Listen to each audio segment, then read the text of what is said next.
We eventually got to the basement, and I have to admit, I was feeling something. I don't know about my friends, but I was actually kind of scared. I didn't tell them that because I didn't want them to make fun of me.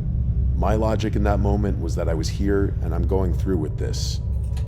We opened the door and didn't see anything. It was a dark staircase that led to an even darker basement. Carson led the way and we followed. Cell phones weren't exactly popular yet, and they most definitely didn't have flashlights yet, so we were using straight-up dollar store flashlights as we made our way downstairs. The basement was creepy, obviously.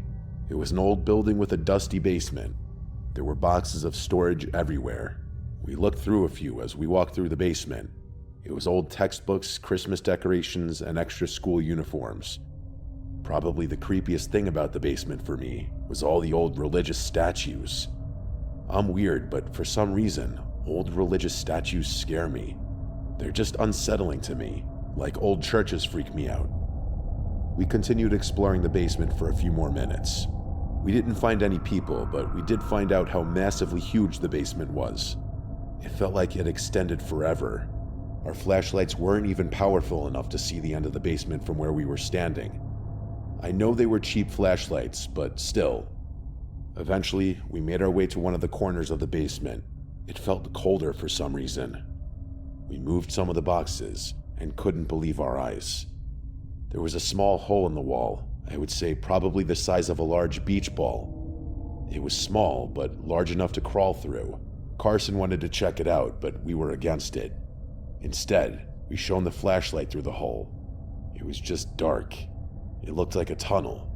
We all had the same idea. This was probably the remains of the tunnel where they had stored all the bodies back in the day. Carson convinced us that we had to at least crawl in a little bit and see.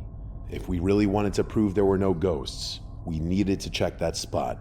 We played rock, paper, scissors to see who would go first, and I lost. I started my crawl through the dark tunnel, and I heard something. I stopped because I thought I had to be hearing things. I could hear my friends laughing because I had stopped already. I told them to shut up because I heard something, and I was trying to listen as hard as I could. I could clearly hear something, but I couldn't tell what it was. The only way I can describe it is that it sounded like whooshing. Not like wind, but something else.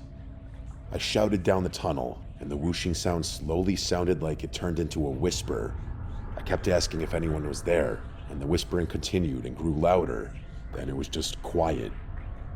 I could hear my friends asking me what the holdup was, but I couldn't answer.